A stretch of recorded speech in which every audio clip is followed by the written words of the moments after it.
Okay. All right, you're live. Oh, All right, okay. everyone. We're back to agenda items shortly after 1 p.m. on the 29th of January. And we have some witness testimony on H679, an act relating to emergency management in flood-prone municipalities.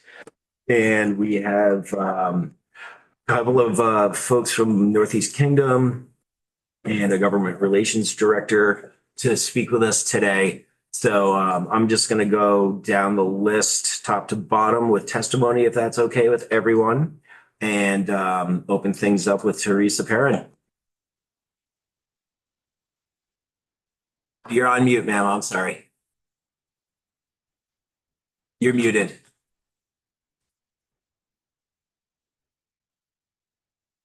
Can you unmute? You have the, I can.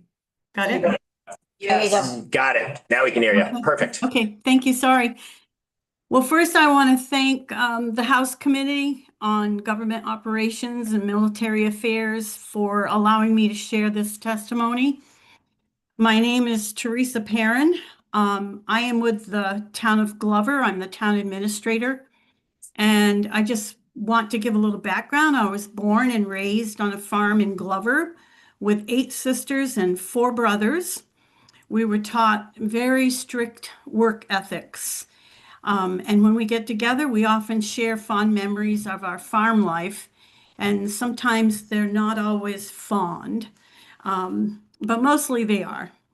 My personal testimony about the flood of 2023 is being woken from sleep by my daughter, and she lives in the lower village of Glover, and that's usually where everything flows to. Her voice was chilling as she told me the bridge had filled with trees and the Barton River had jumped the bank and was rushing past her front porch. On the phone, I could hear the rumbling of the rocks and the boulders being forced by raging water past by her house. I urgently asked, "Where's Fred?" He's my grandson, and told her to get away from the edge of the porch because she was videotaping the flood for me so I could see what was happening. I told her to move her car to higher ground, and she asked, "What do we do, Mom?" Well, I was at a loss. I had been hired by the town of Glover for only 3 days when this happened. Do we call 911? We really didn't know what to do. We just waited, and we waited for it to be over, and we stayed connected on the phone. The next morning, I was up at 4 a.m. to drive down to Glover to see the damage. My home was not the only home damaged. Many families were impacted that night. In December of the same year, 4 feet of water filled the basement, taking out the furnace and hot water tank. Another blow. Financial support for small towns is critical. Glover has a population of about 1,114 people. Our neighboring towns are Barton with a population of 2,872, Greensboro, 811, Orleans, 848, and Coventry, 1,100. And I say those towns because I want you to know they are small towns with small population. This list is only a few of our small communities in the Northeast Kingdom that without financial assistance would be devastated. For Glover, the 2023 flood and 24 flood caused significant damage to our roads, culverts, businesses, homes, and caused complete destruction to the basement of the town hall, the site of our senior meal program. This entire area of the town hall needed to be gutted and rebuilt. Many volunteers came to help salvage what we could of the dining and kitchen area. Megan Whalen and Nico were instrumental in getting this work done and taking a step forward to remove the sheetrock and insulation and get it ready for a rebuild. It took a year to get the town hall repaired before senior meals could be moved back in. If you have your phone, I'd like for this moment for you to either go on your phone or your computer and just type in shadowlakedam.org. Here's a one. I like an interactive thing. Yeah, no, like I'm just using these. Shadow. I want you to see our beautiful lake in the town of Glover. That's the Shadow Lake. These same floods had severely damaged the Shadow Lake Dam. The floodwaters undermined the granite block embankment, creating internal erosion that exited out at the bottom of the auxiliary spillway.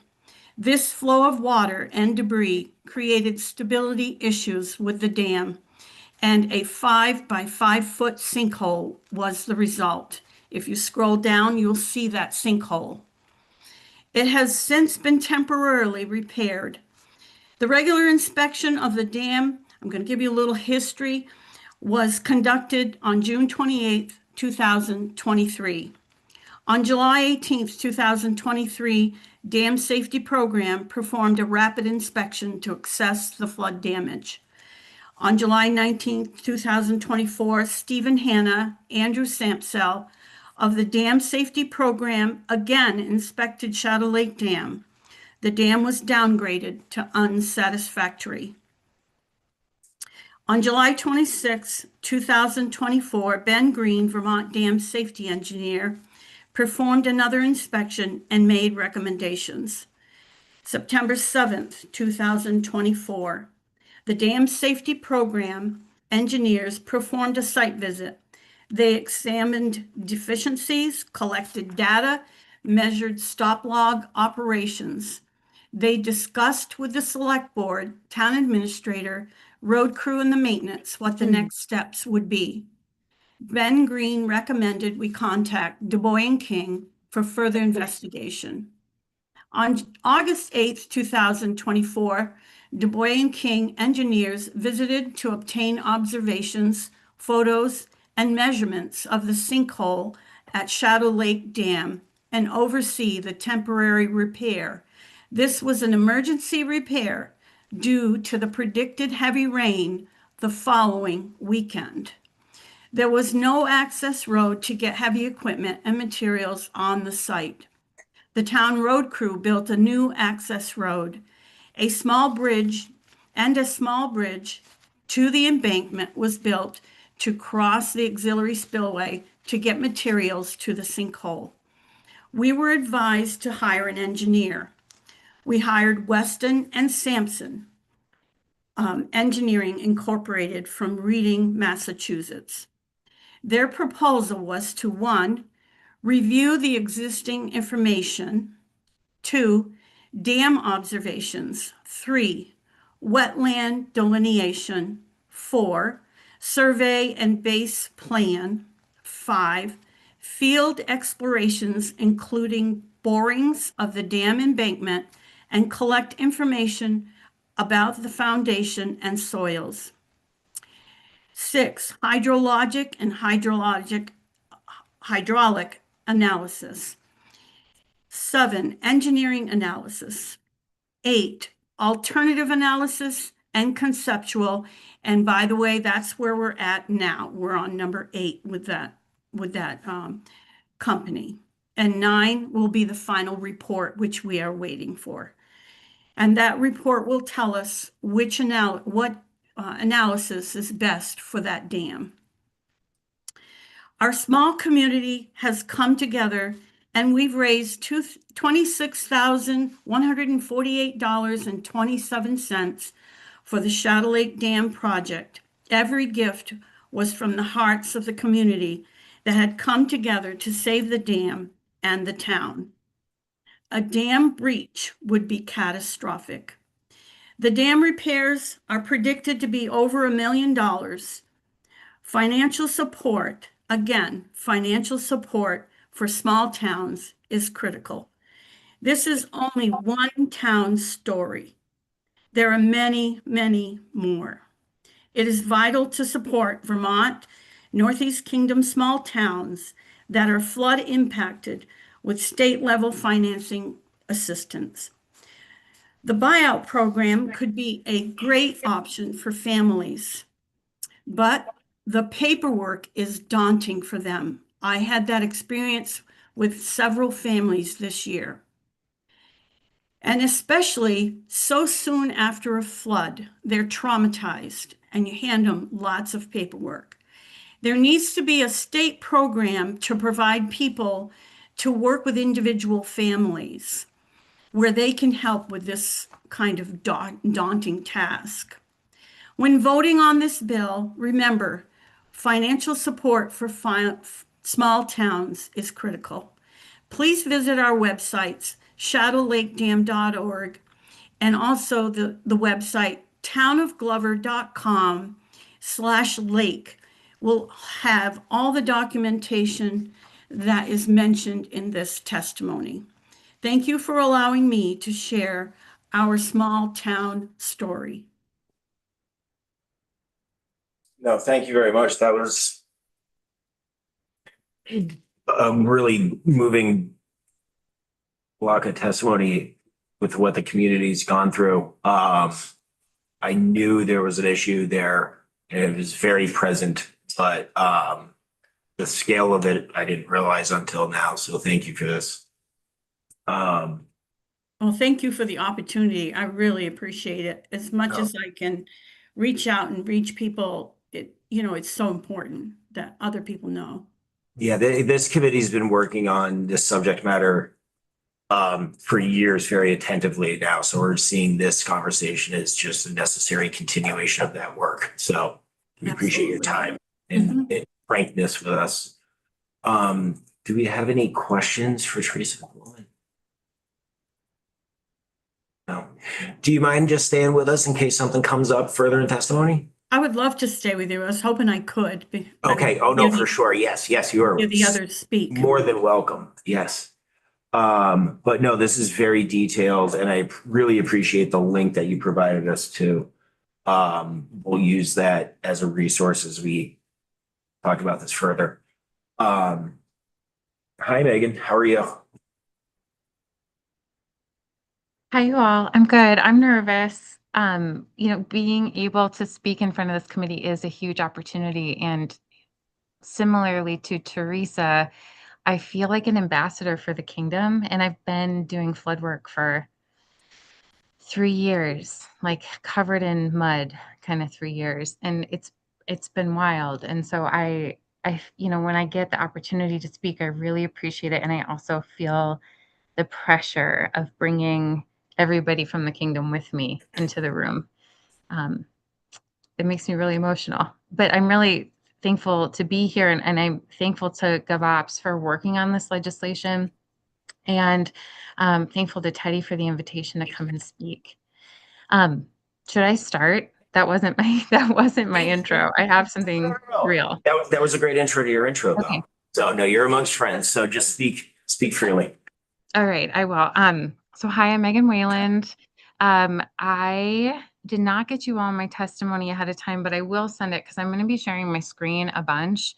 Hopefully if it works out, and I want you all to have these links and then also the words that I'm about to say. I just was writing this up until like 12:59. So I'm Megan Wayland. I'm the former lead organizer and co-director of Northeast Kingdom Organizing, or NECO. NECO has one employee. We are a grassroots mutual aid nonprofit that was founded by the Center for an Agricultural Economy in 2017. NECO has been the primary flood response organization in the kingdom since 2023, and I'm going to get into a little bit about what that means and some of the work that we've done in future slides. I'm also the co-founder and president of the Kingdom's Long-Term Recovery Group, which is CURV, and that stands for Kingdom United Resilience and Recovery Effort. And I co-founded CURV in partnership with Kari White and members of our Working Communities Challenge team in 2024. I'm really proud that Vermont and you all are working on this tripartisan bill and that it has so much support. I think preparing our small towns, especially for future climate disasters and for resilience, really matters. And I think this really matters to working class Vermonters, and it's really a matter of housing and keeping Vermonters in the communities that they've grown up in. And so I'm going to talk a lot about that today. But I really wanted to talk also about some context around the long-term recovery groups, because I don't know if this is widely known.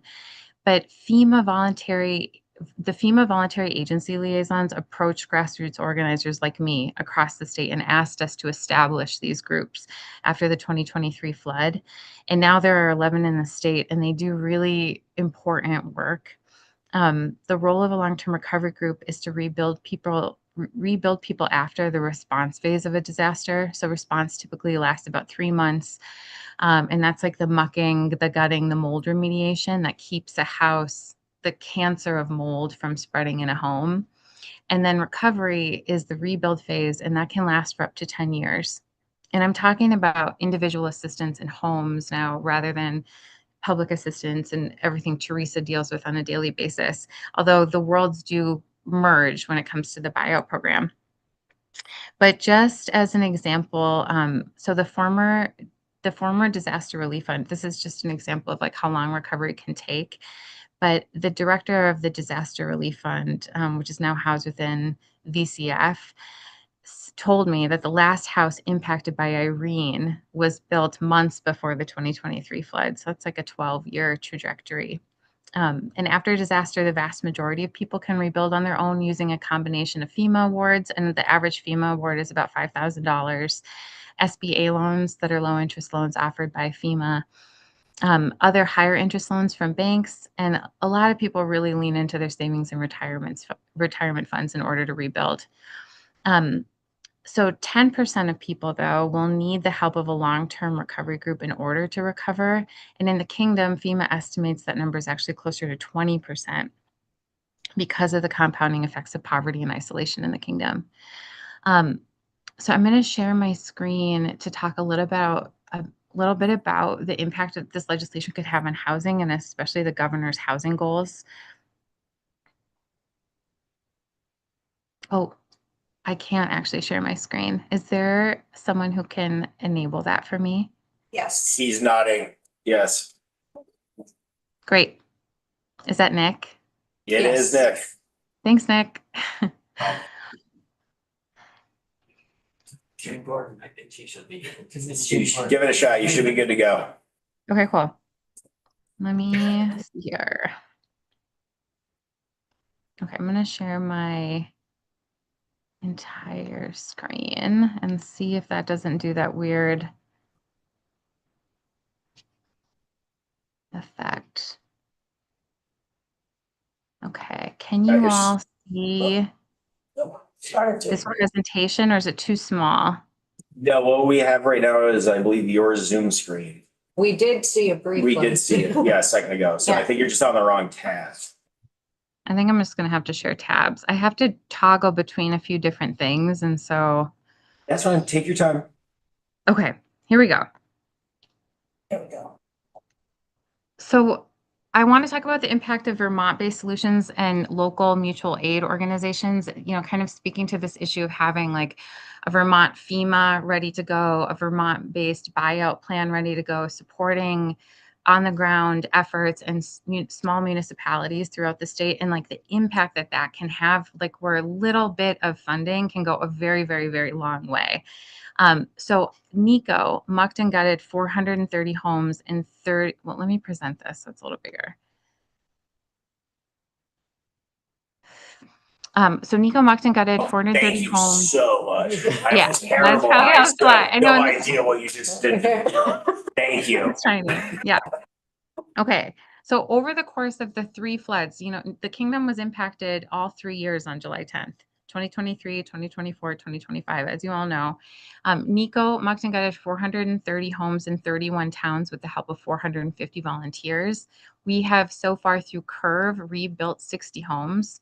We've stood up 8 disaster resilience hubs, and I'm going to show you some maps of this stuff in a little bit. As I said, we co-founded CURV, which was the Kingdom's long-term recovery group, to help Vermonters recover, keep people from the kingdom from being displaced from their homes and neighborhoods. And I'll talk again about that in the future. We joined coalitions to create the People's Demands for Just Flood Recovery and the Long-Term Recovery Group legislative priorities. We've testified and held press conferences about what matters to us. And we joined with community resilience organizations and grassroots flood responders throughout the state to create the Resilience Hub Toolkit. So every community has this roadmap for resilience going forward. I want to talk a little bit about housing impact and cost saving. So on the right, there's this really clustered map of crisis cleanup, and I'm going to share my screen in a minute to show just like the scope of work in the kingdom and how massive the damage really was here, plus like how the damage got spread across all 3 counties here. As I said, we mucked and gutted 430 homes. Curve has rebuilt 60 so far. We have 15 construction projects in progress, and we have another 15 on deck. So over the 3 years, we've saved about 500 homes, and it's only cost us $600,000. So for materials and staff time for NECO, it was about $100,000, and the cost to Curve for materials plus staff time has been about $500,000. Meanwhile, the savings to Vermont and Vermonters has been close to $31 million. So we've saved Vermonters themselves $6 million in muck and gut savings. So the cost it would have taken them to hire a private company to muck, gut, and remediate mold in their homes is estimated to be about $13,000 by the founder of Crisis Cleanup, Aaron Titus. And so that's a $6 million savings over 3 years just to Vermonters. But for the state, if I was looking at the VHIP website and the average cost of an ADU is $50,000, at least that's the reimbursement that's being offered. And so if we're looking at the homes we've been able to keep online versus the cost of a really conservative estimate of what new construction would be, we've saved the state about $25 million in new construction costs.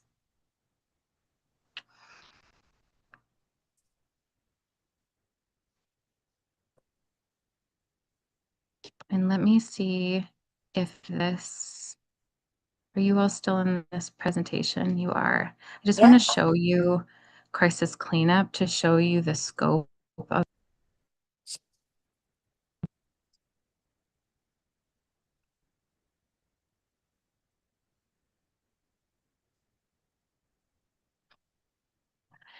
I'm not sure how many of you all are familiar with this program, but this crisis cleanup has been instrumental to us, to people who have been on the ground mucking and gutting over the past few years, because not only is it a computer program that has an interactive map, but it's also a phone app. So we can really effectively send people out on the ground. And so what you're looking at is a map of the disaster in the kingdom. We had 532 cases just in 2024. These are outside of 211 damage reports. These reports really relate to impacted homeowners and renters. So not driveways and bridges and culverts, although I'll show you that data in a second, which we store in a different board. Yeah.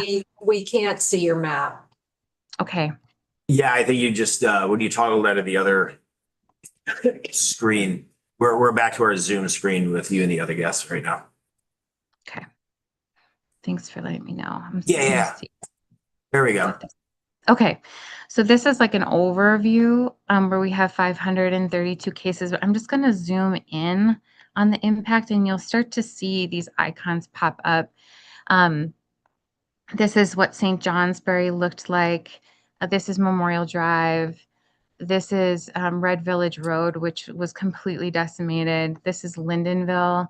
And if you zoom in on any of these neighborhoods, you start to see each icon is a home, each icon is a project. All of the green boots and trash cans and fans symbolize work that was completed by grassroots volunteers in the kingdom and the homes that were able to be saved after the flood. And this is how we tracked projects during the response period of the disaster. So in the 3 months kind of following the disaster. Have folks seen Crisis Cleanup before? Or are you all familiar with this tool? This is the first time I'm putting eyes on it, so. This is a side note, but there is constantly a discussion about whether or not 211 or crisis cleanup should be implemented by the state post disaster. And the state of Vermont has never paid for crisis cleanup as an application.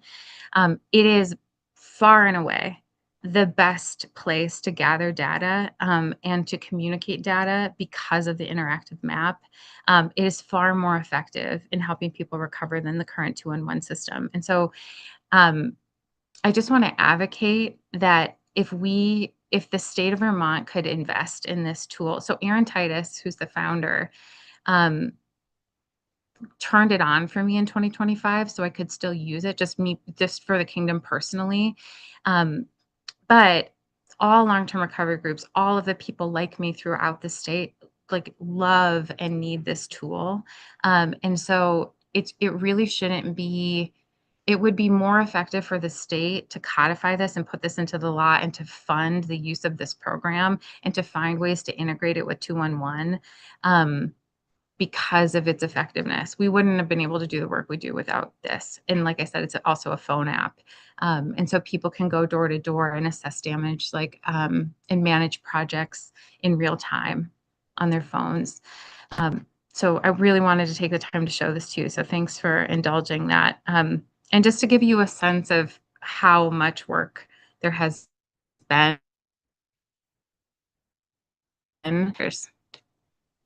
Okay, so I'm going to stop sharing that screen and go back to this presentation.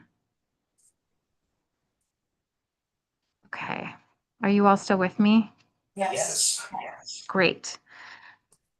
Oops, God damn it. Oh, sorry. That's all right. Okay. You're amongst friends. Yeah. Okay, it's just a lot of technology. All right, so here's just some pictures of people doing the work I was just talking about: mucking, gutting, remediating molds, like all of the joy and like hope that brings to people like immediately following the flood. And these really just are Vermonters doing a lot with a little. And here's some pictures of us rebuilding some homes. So repointing a foundation, which means like when water finds its way, it will always find its way into a home. And so, shoring up mortar between stones in stone foundations, or like redoing foundations completely, repairing cracks in foundations has been really fundamental work. A home is really obviously not as sound without a sound foundation. There's pictures of us doing roofs that were couldn't withstand the rain event and the wind and everything else that came with these floods. And so this is just some work of Curve repairing these homes in the kingdom, and some pictures of us out in the field. So the main point here is that by investing in long-term recovery and mutual aid groups, for the price it costs to build one new home, we can save 500 homes and over $30 million. And here's what else funding mutual aid groups and long-term recovery groups can do. It can support hubs and networks for resilience. And so throughout the floods, NECO had to stand up places where we could store tools in order to do flood work throughout the kingdom. And so we established all of these storage units with things like shovels and rakes and dehumidifiers and, oh my God, pumps, like every kind of trash pump, sump pump, you name it, pedestal pumps to help neighbors recover. And this is a map of all of those locations throughout the kingdom. And some of them are more stocked than others. Lyndonville is currently our most robust hub. And part of that reason is because it's so central to where the disaster has been striking. And so what you'll see here is a map of how we are working to network these hubs and share these resources among them. So having an inventory system so that there's like online inventory that people can tap into if we need to send a dehumidifier from Lunenburg to Morgan or from Linden to Hardwick, for example. So really making sure that not only are the hubs themselves resourced, but that they have enough resources to support surrounding towns and to support one another. And that's the work, that's NECO's current work, is building out these hubs in the kingdom, and also helping these hubs network to one another and other hubs throughout the state and throughout the country, actually.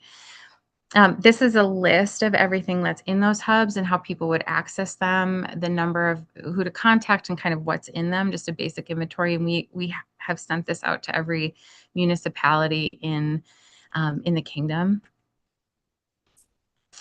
And I also wanted, I think what would probably work best is just to show you also briefly this tool that we've developed to help people create resilience throughout the state. We really want the hub model to proliferate because it's been so effective. It's like we just really felt alone. I think Teresa kind of talked about like, who do I even call? Like, we know we have these agencies. There's Vermont Emergency Management, there's our regional planning commissions, there's FEMA, but like really when disaster strikes, it's been the communities that have band together and responded. And so people like me from all over the state got together to create this Resilience Hub toolkit. And I don't know if you can see it. Yeah, we're on the Zoom screen right now with you. Okay. This toolkit is now online. It's also available in print forms. You can download it as a PDF, and you can also work with this toolkit offline. But this is the brain dump for everything anyone who had anything to do with actually recovering the state, who like mucked and gutted, who remediated mold, who had to coordinate volunteers, who worked with municipalities, who helped people with buyouts. All of those people contributed to this tool, and it's really like everything we used, all of our Instagram posts about like how to pack a go bag and what to do with your pets. All of that is on this website now. And there's all of these different modules like emergency preparedness and response, where you can work on getting ahead of the game and getting your supplies together. There's checklists that are interactive. Like, we're going to need some trash pumps. We're going to need some transfer pumps. We're going to have to have an insane amount of contractor bags and goggles and Tyvek suits. Do we have them? So there's these interactive checklists that really are helping people. We hope. Oh shoot! Can you not see this? No, we You can't. can. No, it's in front of us. Yeah. Really helping people prepare for future disasters and build hubs in their own communities. And this is work that we're like continually trying to get funded. It's incredibly underfunded. But again, my main message to all of you is that at any opportunity you can, if you want to really keep Vermonters in their homes, save money for the state, invest in solutions that are actually working on the ground, invest in small municipalities and small organizations and small solutions, because we're really out here doing the work. And I know that there's another narrative happening in the state. And one of my goals was just to like show the fruits of our labor. And just to say that like we really are a fierce contender out here, because we care. We live here, as you all do too. So I think that's like the primary thing that I have to say with this presentation. And I think that's it for this. And I'm going to stop sharing my screen. And then I just want to like hammer out a couple more points if I have time. So let me ask a question real quick though. Yeah. What is the primary source of the money that you're using for supplies, material, like, any of this integrated like app technology that's not being graciously donated to you? Yeah. Vermont Community Foundation Okay. was one of the primary funders for NECO and for other long-term recovery groups. They've really stepped in. Private donations and contributions, just from other people in the kingdom, sending money after the flood. We've also written some grants in partnership with CROWS and like the Land Access and Opportunity Board. Are you all familiar with them? Yeah. Yeah, great. So the Land Access and Opportunity Board has been working really closely with us to attempt to get us some funding to build out these resilience hubs. And I think there's some money right now, but some of it's very contingent on the Budget Adjustment Act. And I think any sort of any money that can go to LAOB is money well spent as well, because they're at the crossroads of grassroots mutual aid efforts and municipalities, plus like land planning. Like it's really important that Vermont has a local buyout program, and it's also really important that once we buy people out, they have somewhere to go, because the value of that home pre-flood is based obviously on the grand list, and a lot of people contest their tax value of their home because they're on limited income. And so when they go through the buyout program, they're getting this like much smaller amount of money than their home is actually worth. And in the inflated housing market, it's so difficult for people to actually find an alternative home for themselves. And so we need to also support municipalities in identifying land for homes that's outside of the floodplain. And I think Plainfield has been like a tremendous example of this, obviously. And I think the Land Access and Opportunity Board wants to proliferate models like that. And so funding for them is like incredibly essential. But we kind of like by the skin of our teeth do we get this funding. And I would say VCF is our biggest partner. Okay. No, I just wanted to get an understanding of like who is supporting you right now with just the resources and dollars, because I know there's appropriations requests within the bill towards the end of it. So I just wanted to understand what you had for resources for it now. Yeah, I appreciate that. Are you all sick of hearing me talk? No, There's other people who need to go. Is that right? We have one other person for testimony, but we still have time. We have our next order of business is 2:00. And fortunately for everyone, I'm the sponsor of the bill. So take your time. Okay. All right. Well, then I'm gonna say a couple more things. All right. So, like I mentioned, to be effective, we need to get money to municipalities and agencies that are not state agencies, and we want to work in collaboration with VEM and our regional planning commissions. And we want to be really ensure that this bill, like the former version of the flood omnibus bill from last year before it reached the Senate, really emphasized the importance of long-term recovery groups and mutual aid groups. And I would love to see that language and that emphasis put back into this legislation before crossover.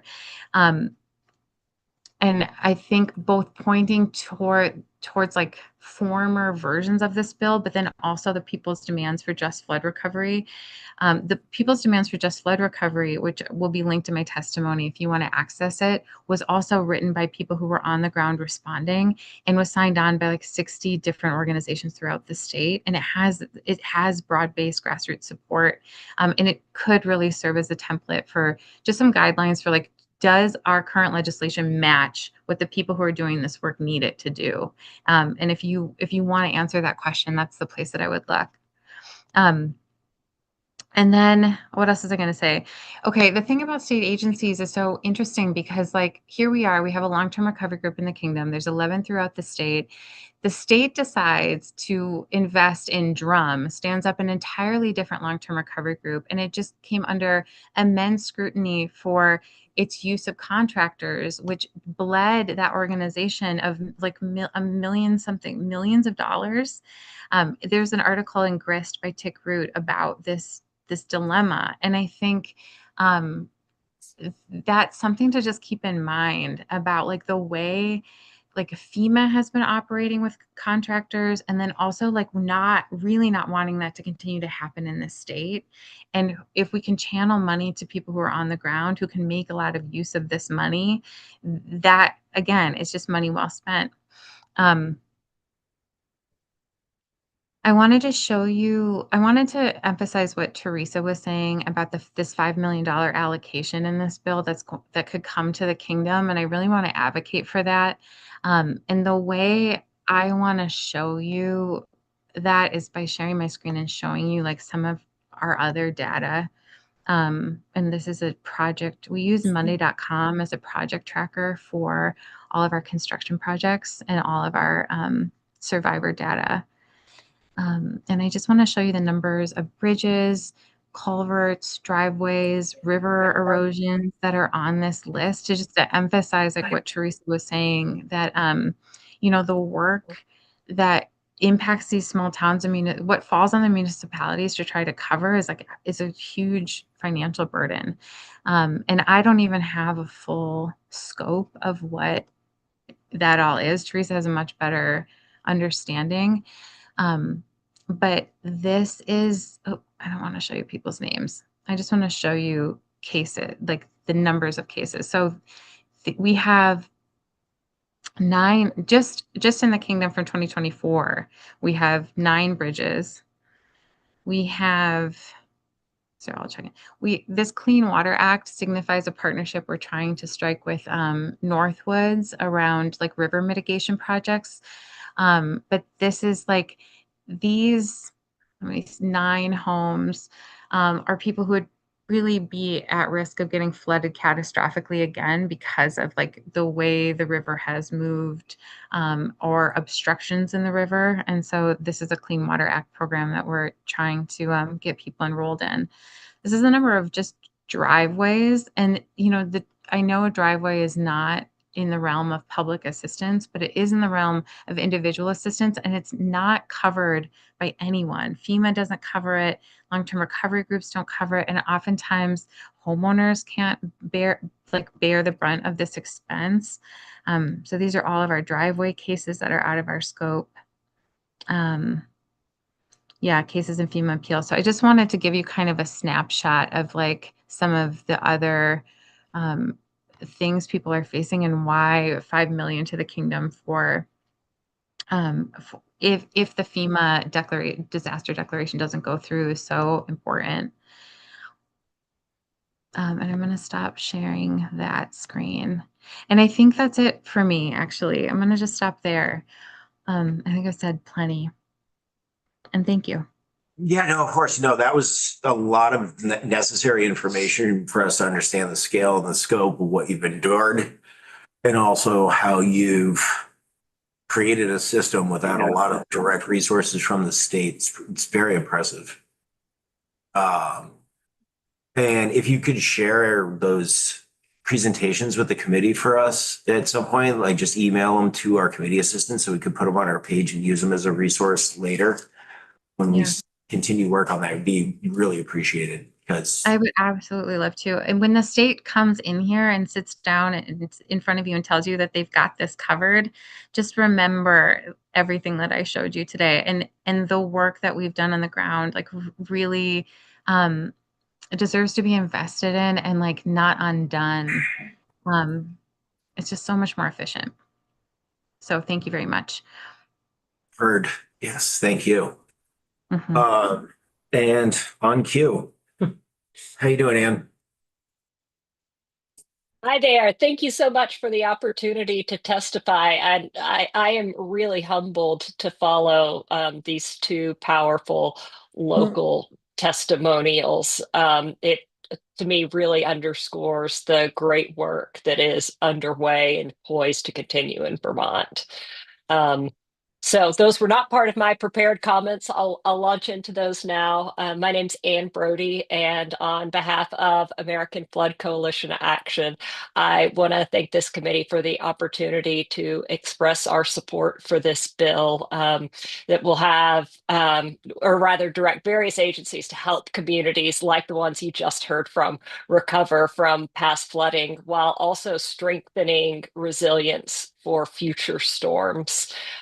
Give you a little bit of context about who American Flood Coalition Action is. We're the 501c4 arm of the American Flood Coalition, which is a nonpartisan, nonprofit coalition comprising more than 500 elected officials, local leaders, municipalities, civic and military groups, and businesses from across the country working together to advance flood solutions at the local, state, and federal levels. And there is a lot that we like in this bill. It is absolutely necessary as the federal government continues encouraging states to step up and supply resources for disaster recovery and resilience. When the state works with communities to recover after a disaster, there is always a chance to rebuild the communities to be able to better withstand the next storm. And that is why we are so excited to congratulate Vermont on this progress, which already surpasses what many states are doing. The state's chief recovery officer leads the state's coordination of recovery efforts, which ultimately helps to bring about long-term resilience. And in our work across the country, we have seen that an empowered senior state leader, such as your chief recovery officer, is able to efficiently coordinate across agencies and among municipalities. And this coordination ensures that the state is addressing hazards like flooding with consistent and overarching priorities in mind. And I know that the state recovery officer has spoken about how it is a priority for the state to support communities throughout the disaster recovery process, because the state hasn't truly recovered until it has adapted to take on the risk during the next major weather event. And so the provisions in this bill position Vermont to recover from disasters more effectively with or without financial assistance from the federal government by providing technical assistance to strengthen the capacity of local governments and encourage smart investments, funding to support long-term resilient recovery, and crucially, the voluntary buyouts to give residents the option to end that cycle of repeated loss.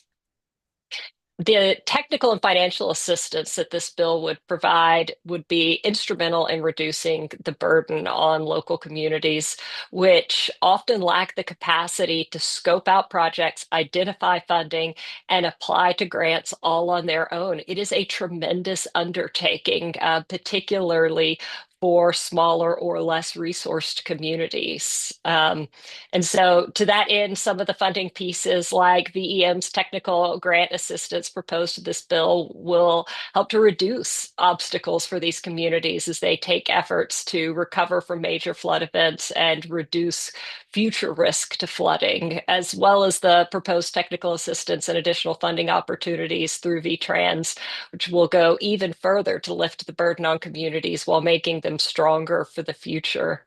I think equally noteworthy is the informed investment in resilience efforts across different agencies that this bill requires. We've seen that by applying a flood risk lens across state-funded infrastructure and investments in relevant programs, a state is better able to protect taxpayer resources and improve public safety. We know that an investment in resilience is especially important right now. The U.S. Chamber of Commerce has found that for every $1 invested into flood resilience saves 31 in post-disaster economic losses, infrastructure damages, and debris cleanup. And while resilience is the long-term goal, the ability for communities to recover after a disaster really is critically important. After a disaster, it can be almost impossible for many communities to take advantage of grants from the federal government. And that's because the federal funding comes in the form of a reimbursement, whereby communities first have to make initial recovery payments up front. And we have seen other states enact or who are at this very moment actively considering post-disaster financial assistance mechanisms similar to those that are established in this bill. For example, following Hurricane Helene, North Carolina established bridge loans, giving communities the cash flow needed to pay for a project up front. And this solution provides communities with the freedom to continue normal operations without needing to wait for federal reimbursement first, because many of them are still waiting. Kentucky was inspired by North Carolina's model and established a similar bridge loan program after it experienced devastating flooding in February of last year.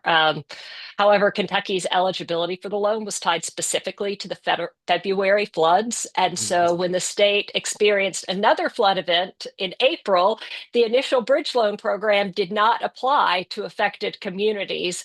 And so it is really important that states consider a financial financial assistance program that operates year round, as this bill does.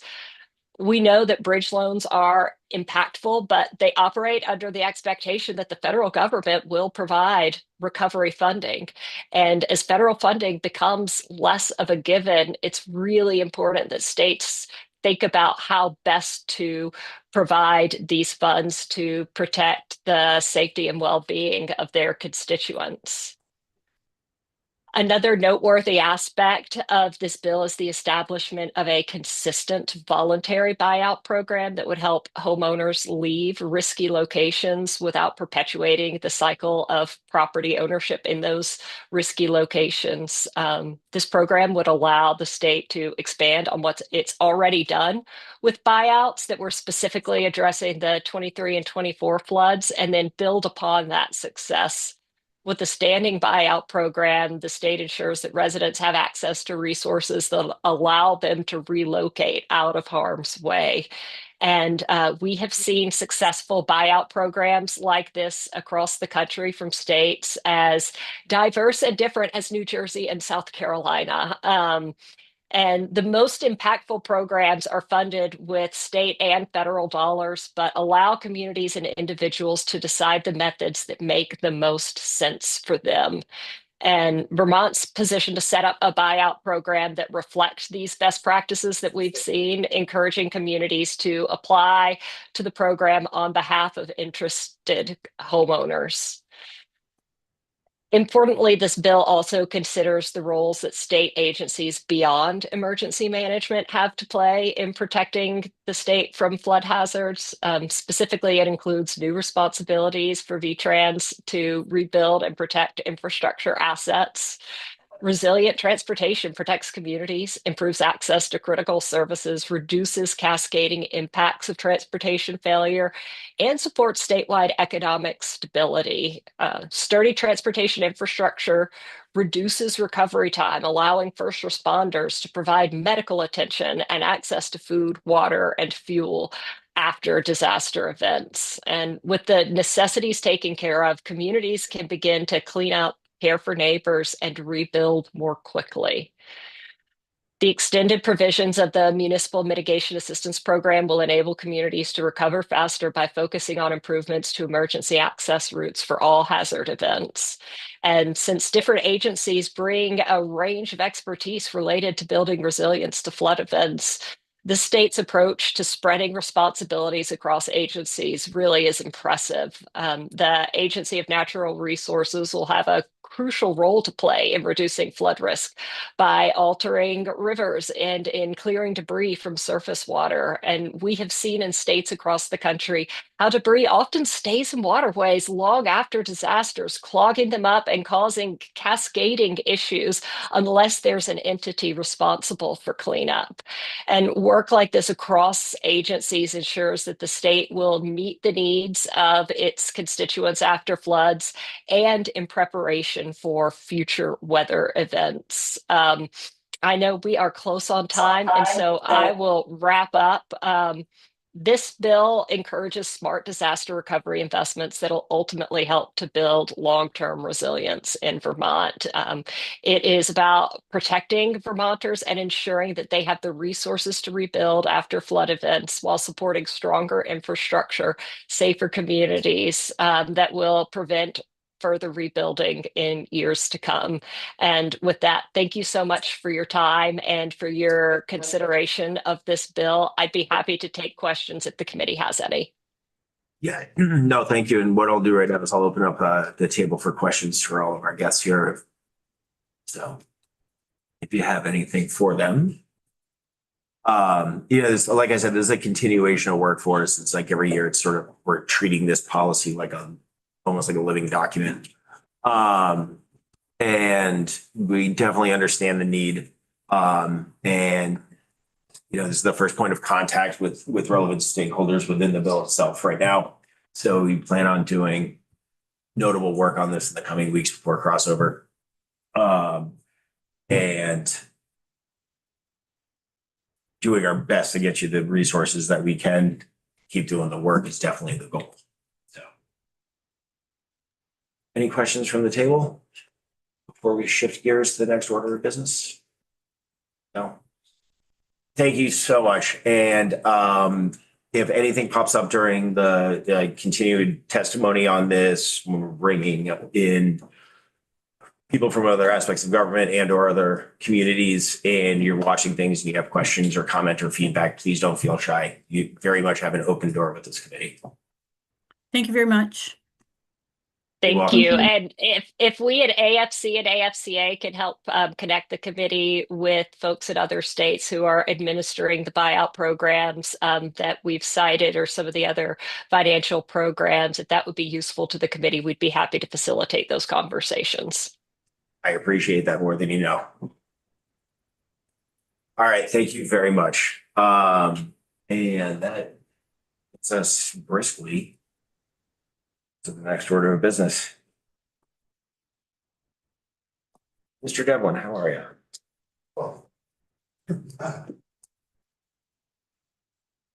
What, I don't get the chair? No offense, I'm gonna go for my water. but I'm coming right back. There you go. All right. I can sit down there. Oh, it's been so long. I know. Real minute. So, And I think what we'll do is we'll run through this and then we'll take a quick break and then get back to the 5:10. What's that, 86? It's a flood of information. It is definitely a flood of information. Fluvial corridors are moving briskly. That's a good word. I love that one. I just had to pull that out sparingly. I was not going to use it. It's like a pun and. I'll be ready for 2.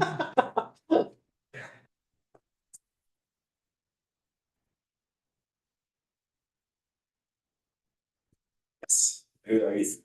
Sorry, I was just looking at this. Oh, that's the book we were Is looking this what we were talking about That's yesterday? exactly what we were looking for yesterday that I could not find in my cubby. Yes. See? No. I will look at it another time. Sorry, I didn't know you were waiting for me. I was just taking the opportunity to stand up. No. A lot of sitting still. Yeah. Okay. It's stagnant day.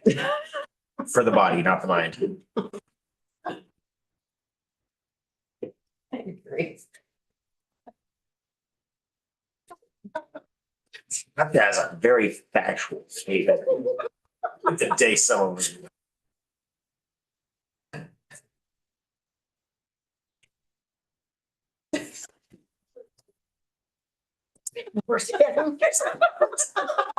All right, people, we're live. Let's keep it gallopy.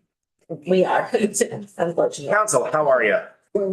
thank you very much for having me, Chair Byron. And I presume we're talking about H762, the County and Regional Governance Study Committee bill. Yes, we are, sir. So we have the bill as introduced, and this bill proposes to extend the prospective repeal of the County and Regional Governance Study Committee and its associated report deadline. Just briefly, in addition to that, we'll kind of restructure how the chair is chosen and ever so slightly expand its scope of what its powers and duties will entail the committee to be looking at. So, would the committee like any background on the? I think that would be helpful for them. Yeah, I mean, I've actually only lived it briefly. Your context will explain why. So, I've asked that the committee's webpage be updated to not only have the bill, but the report that came out of the County and Regional Governance Study Committee. And let's see, things are frozen. That was provided to the legislature on November 5th, 2025, so not too long ago. It's a relatively brief report because the committee's work was essentially kind of clipped and really didn't have the opportunity to fulfill its mission, largely because of elections and recomposition of board membership. But the work today is documented in that report, and it's a useful resource just to kind of understand the context of where this bill is coming from and why it's purportedly necessary to extend both the deadlines for the committee itself and really its reporting requirements too. So for additional background, let's see, it was acts and resolves 2024 Act number 118 that created the County and Regional Government Study Committee to address, quote, local government capacity challenges, enhance and optimize public safety, regional collaboration and planning, efficient, equitable, and transparent public resource allocation, and effective regional public services for individuals and municipalities. And just to pepper in a little more historical context, this was in the aftermath of the flooding that Vermont saw 2 years in a row. And I believe there was some initial difficulties in federal funds being received by Vermont because of at least the perceived, typically how FEMA will go about is working through the county level governance of states, but we don't really have a robust county governance structure here in the state. And so the committee was kind of had that in mind while looking at exactly what is the current role of county and regional governance, which I should say not necessarily the same thing. And so how to facilitate relationships with other government entities, namely the federal government in the context of emergency management planning and response. So let's see, and we'll get to the duties of what that committees has because they're actually in the body of the bill here too. And let's see, the committee did meet 3 times over the summer and fall of 2024, namely to orient itself with the topics and take testimony from 10 witnesses, and it's an appendix in the report detailing exactly who and what was presented. And witnesses presented on various things concerning the legal underpinnings and of the county and regional governance in Vermont, from myself, the construction of regional government entities in the state and others, and the relationship between Vermont's governance structures and receipt of federal disaster relief funding, as I just kind of alluded to earlier. And again, the committee's work was, I think it's fair to describe, somewhat disrupted by the 2024 election and subsequent committee reassignment process, resulting in 2 new co-chairs. And with the loss of continuity in co-chairs and accompanying institutional knowledge, the study committee's work was disrupted by this transition and paused pending reorganization. The study committee is newly composed, met in the interim to really only approve that report, which again is relatively brief. And that brief report did offer a few recommendations, really just the extension of the committee, its existence and its reporting, so that the committee would have ample time to really pursue the charge doing initially. That's really it as far as the history in a nutshell. Anybody like me to unpack any particulars or? Okay.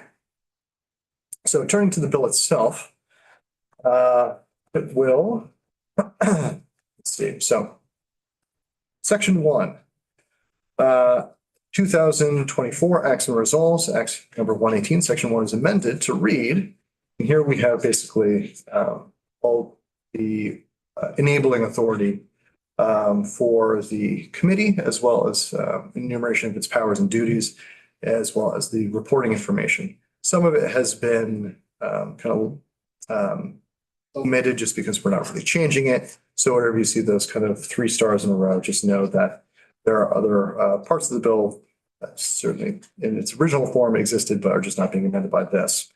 So first we have membership, and this gets to how really, less so about the membership, but how the committee elects its, or how the chair is determined.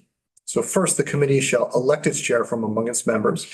And we'll see kind of breaking across the bottom of page 1 to 2 here, the removal of the language which had a ex officio mechanism for putting in the chairs. That is, they were just the chairs of this committee, House Government Operations, Military Affairs, and a sister in the Senate committee, chair of Senate Government Operations. Those were the chairs of this committee.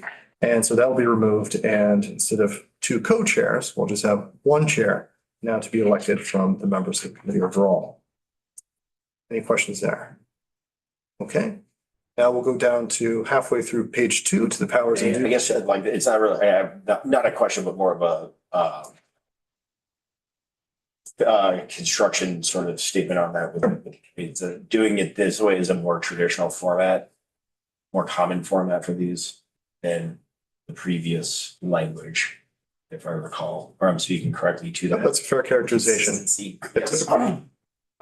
Committees only have one chair for namely organizational reasons. Avoid the two popes kind of.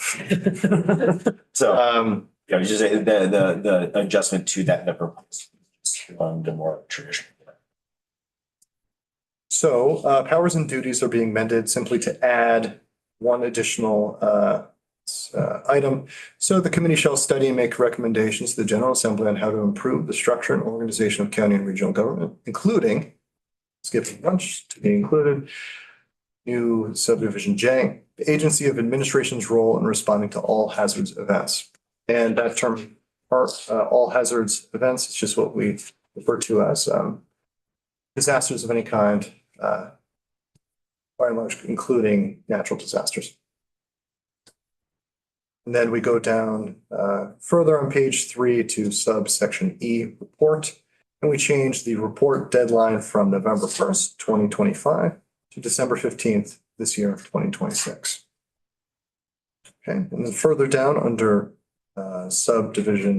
subsection F for meetings, subdivision 4, we change the cease to exist date from July 1st, 2026 to July 1st, 2027.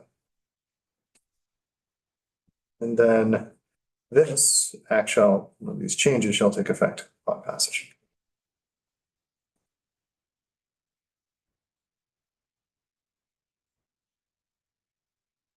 Any questions for council? Matt, water jets. It might be for you, actually. So, so there's a report that's due in December of 2026.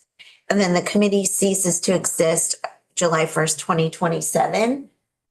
What are those 7 months for? It's so this mirrors the structure of the previous one, and I could just sort of, if there was anything to sort of come after the fact, the report yields legislation. Then they And could be. perhaps there's a use for the committee to be there structurally Okay. during the next following legislative session. Thank you. And the one thing I do just want to flag for the committee is just under the powers and duties, having conversations in and around that. This is a very large scope of work for a legislative study committee. And so one of the things I would ask the committee to do is think about working towards refining this charge a little bit. I have another question. It seems like a very large job for committee to do. So why does it outlast for the entirety of the biennium rather than just 1 year? I think it's about the report delivery date and then the following session. And so if there was a need for it to continue this function and exercise we're doing right now to extend it, could have. They deemed it necessary for the following year, but we can talk about that. Just have it sunset in 2028 and then you don't have to go back and look at it again. No, I think that's a valid conversation. Okay. Everyone, Yeah, I like that idea, and maybe to have them submit a preliminary report. To exist for the. That's. The 2 reports. you know, we're already doing markup. Yeah.